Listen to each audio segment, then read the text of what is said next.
Pada tahun 1994 di sebuah sekolah, terlihat Donnie, seorang remaja yang lumayan populer di sekolahnya. Temannya mulai membicarakan wanita dengannya, tapi dia kelihatannya gak tertarik. Dia bilang pada temannya, kalau dia gak tertarik sama wanita seumuran. Dia menginginkan wanita sungguhan dan dewasa. Kemudian, terlihat seorang guru cantik dan seksi di sekolah itu. Semua pria di sekolah itu tertarik dengan kecantikannya. Namanya Mary. Donnie punya 2 tiket konser. Jadi dia mengajak Mary pergi bareng-bareng. Mary bilang kalau dia bukan pacar Donnie dan mengajak guru buat pacaran sama sekali gak pantas. Tapi Donnie gak berhenti menggodanya. Karena kesal, dia menghukumnya 1 bulan. Saat berada di ruang hukuman, Mary malah gantian menggoda Donnie. Dia bilang kepadanya kalau dia sangat terangsang olehnya. Donnie gak ngerti itu beneran atau cuma mimpi. Kemudian Mary membawa Donnie ke ruangannya. Dan terjadilah hal-hal yang diinginkan. Hubungan mereka berlangsung cukup lama. Mereka bahkan mulai bertemu di luar jam sekolah. Pada suatu hari, ada sebuah program acara yang diadakan di auditorium sekolah. Tiba-tiba saja, semua orang yang ada di sana mendengar sesuatu. Untuk menjawab rasa penasaran mereka, mereka membuka tirai. Dan ternyata, Donnie dan Mary lagi begituan di balik tirai. Semua orang sangat kaget dengan apa yang mereka lihat. Mary lari karena malu, tapi Donnie malah mendapatkan tepuk tangan dari semua murid. Dan dia malah merayakannya. Mary dibawa ke pengadilan karena udah begituan sama muridnya sendiri. Di pengadilan, semua orang dikagetkan lagi. Mary ternyata sudah hamil besar karena Donnie. Mary dihukum 30 tahun penjara, tapi Donnie malah menjadi selebriti terkenal karena sudah menghamili gurunya. Dia diwawancarai banyak stasiun TV dan diundang di berbagai acara. Dan dia juga menjadi sultan dan kaya raya. 28 tahun kemudian, kehidupan Donnie sudah berubah. Donnie menjadi suka mabuk-mabukan dan hidupnya gak jelas. Dia sudah menghabiskan semua uang yang dimilikinya saat terkenal karena menghamili Mary.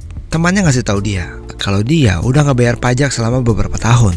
Dia berhutang sekitar 600 juta kepada pemerintah. Kalau nggak bayar, dia akan masuk penjara. Tapi Donnie sama sekali nggak punya uang. Dia cuma punya 200 ribu di ATM-nya.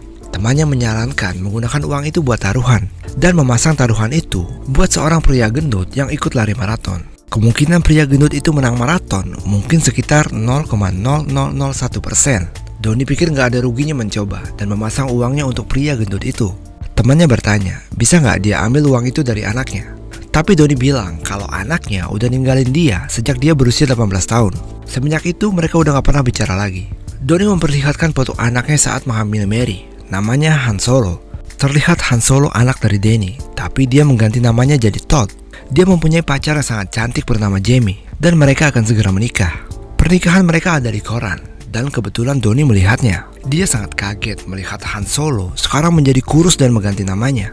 Dia juga tahu kalau anaknya sekarang kaya raya dan juga terkenal. Saat meninggalkan Donnie, Todd merahasiakan semua informasi tentang orang tuanya. Dia memberitahu media kalau orang tuanya mati karena kecelakaan. Donnie sangat marah mengetahui semua itu. Todd membawa orang tua pacarnya ke rumah bosnya. Bosnya membiarkan mereka tinggal di sana sampai hari pernikahan mereka. Di rumah itu, dia juga bertemu dengan saudara Jamie yang bekerja sebagai tentara. Dan dia juga memperingatkan Todd kalau berani bikin adiknya sakit hati. Sementara itu, Donnie pergi menemui temannya Vanilla Ice buat minjem uang. Tapi Vanilla Ice gak mau membantu dia, soalnya dia sudah meniduri ibunya. Saking kesalnya, Vanilla Ice bahkan menyerang Donnie. Kemudian dia pergi ke produser TV. Dia minta bantuan padanya, tapi dia gak bisa membantunya. Dan bilang orang-orang udah gak tertarik lagi sama dia. Donnie bilang mereka bisa mewawancarai dia dan Mary yang sebentar lagi akan keluar dari penjara. Produser itu kelihatan tertarik, tapi dia pengen lebih. Dia menanyakan anak Donnie. Donnie menjawab kalau anaknya sudah sukses dan kaya. Mendengar itu, produser itu memberitahu Donnie kalau dia bisa membawa anak dan istrinya untuk diwawancarai secara bersamaan. Dia akan diberi 700 juta rupiah. Donnie memikirkan tawaran uang itu dan segera pergi menemui Todd. Donnie pergi ke rumah anaknya. Di sana dia bertemu dengan Jamie. Dia memasuki rumahnya. Todd terkejut ayahnya ada di sana. Todd jadi gugup dan mengenalkan Donnie sebagai teman, bukan sebagai ayahnya. Todd mulai berpura-pura, dia dan Donnie adalah teman biasa. Donnie ikut-ikutan berpura-pura jadi teman dan mengarang cerita yang aneh, tapi orang-orang malah percaya padanya. Todd bilang kalau Donnie harus segera pergi, tapi semua orang pengen dia tetap tinggal di sana sampai hari pernikahan. Dan Donnie akhirnya tinggal di sana. Beberapa saat kemudian, Todd marah pada Donnie, bertanya ngapain dia ada di sana. Donnie gak ngasih tahu tentang wawancara. Dia berbohong kalau ibunya sedang sakit dan dia perlu menemuinya sebelum operasi. Todd gak percaya sama sekali dengannya. Mereka mulai berdebat. Donnie yakin kalau dia adalah ayah yang hebat. Tapi Todd bilang dia adalah ayah terburuk yang pernah ada di dunia ini. Tiba-tiba Jamie memanggil Todd untuk datang ke pesta koktail. Todd mau kalau Donnie memakai dasi buat datang ke pesta, tapi Donnie nggak mau pakai dasi karena nggak terbiasa. Tapi akhirnya dia mau memakai dasi setelah Todd memberinya 1 juta rupiah. Di pesta, Donnie datang memakai dasi, tapi dia malah pakai celana pendek. Jamie mengenalkan Donnie ke bosnya Todd dan mereka akrab dengan cepat. Donnie membuat semua orang di pesta terkesan padanya dengan cerita bohongan yang dia karang. Dan salah satu tamu pesta mengenalinya sebagai murid yang menghamili gurunya sendiri. Bos Todd juga ternyata mengenalinya dan bertanya padanya tentang anak yang dia buat sama gurunya. Donnie bilang kalau anaknya sudah besar dan jadi anak yang durhaka. Kemudian dia melihat ke arah Todd. Semua orang di pesta itu jadi tahu siapa Donnie sebenarnya, tapi nggak ada yang tahu Todd adalah anaknya. Salah satu pegawai Todd yang juga menjadi pendamping pria saat pernikahan nanti bilang ke semua orang, karena Donnie dan Todd adalah teman dekat, dia harusnya nggak jadi pendamping pria lagi. Dia bilang kalau Donnie lebih cocok jadi pendamping pria saat di pernikahan Todd. Todd bilang hal itu nggak perlu, tapi Donnie dengan cepat menerima tawaran itu. Setelah itu, Donnie mengusulkan buat main baseball. Semua orang suka dengan idenya, kecuali Todd. Saat di lapangan, semua orang kelihatan jago main baseball, bahkan nenek-nenek dan anak-anak. Tapi Todd nggak jago olahraga sama sekali. Donnie melempar bola ke Todd, tapi dia gagal menangkapnya. Semua orang jadi menganggap Todd seorang pecundang. Malam itu, Jamie memberitahu Todd mengenai buku milik Donnie. Donnie pernah menulis sebuah buku yang berisi pesan kalau dia mencintai anaknya. Todd menjadi terharu melihat buku itu. Dia juga tidur dan pengen begituan sama Jamie, tapi Jamie nggak mau merusak gaunnya. Hari berikutnya, teman Jamie mengajaknya ke pesta bujang. Donnie bertanya kepada Todd, dia ngadain pesta bujang atau enggak. Teman Todd bilang dia sudah mempersiapkan semuanya, tapi Donnie nggak begitu senang.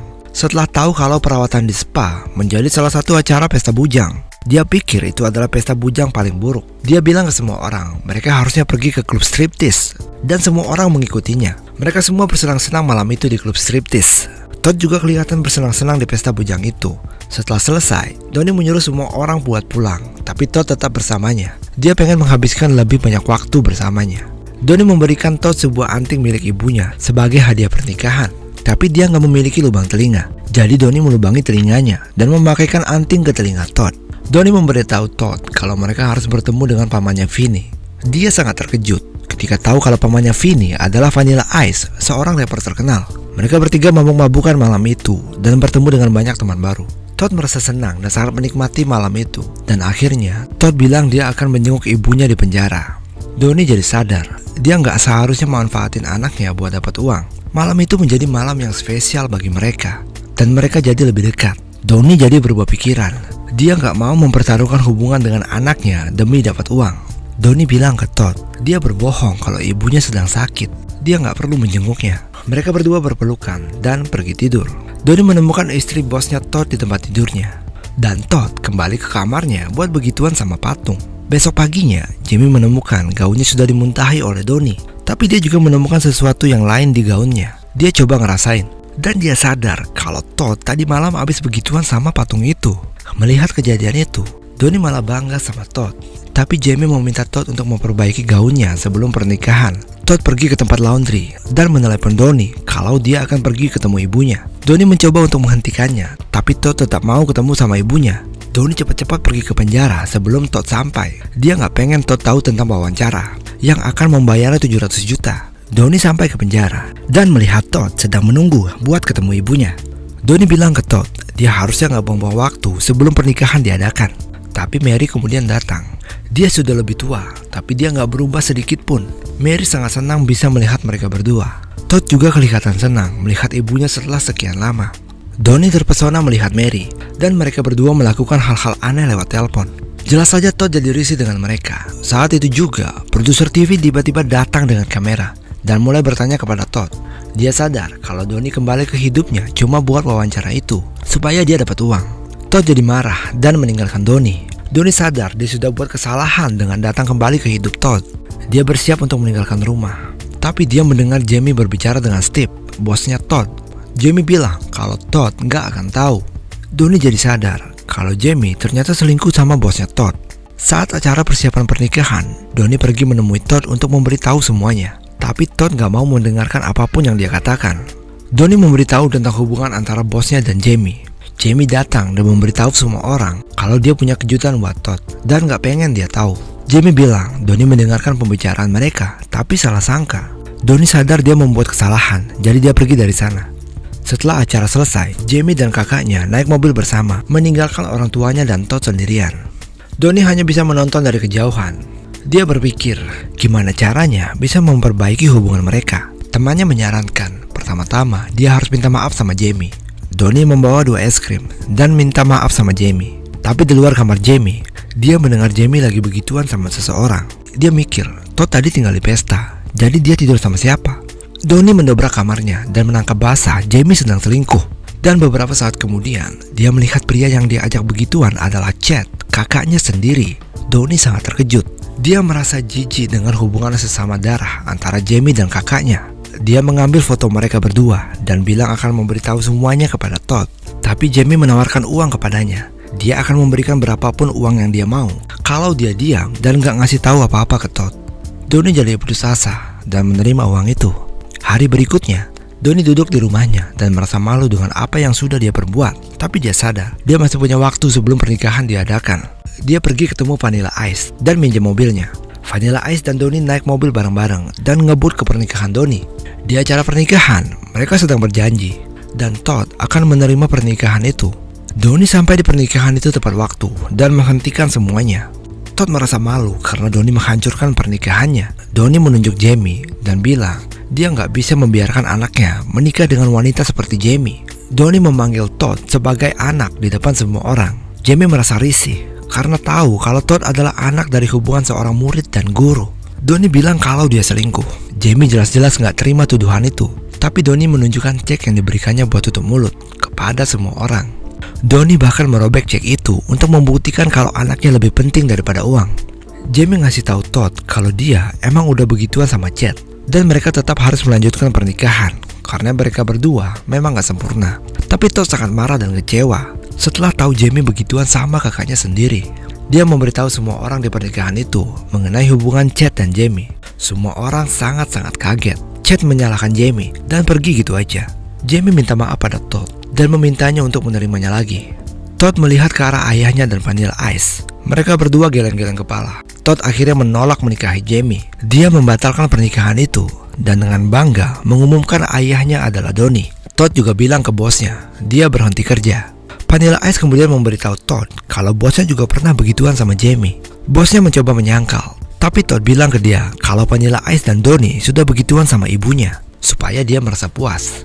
Todd kemudian meninggalkan pesta itu bersama ayahnya. Sekarang Todd bahagia bersama ayahnya dan bilang dia akan memberi uang supaya dia gak masuk penjara. Tapi Doni bilang dia harus bertanggung jawab atas perbuatannya sendiri dan gak mau uang dari anaknya. Saat itu juga teman Doni datang ke mereka dan menghidupkan TV. Ternyata pria gendut yang Doni sempat beri taruhan 200.000 lari dengan bagus di perlombaan maraton. Doni punya kesempatan buat memenangkan taruhan itu. Pria gendut itu melewati semua pelari di depannya dan gak disangka memenangkan perlombaan itu.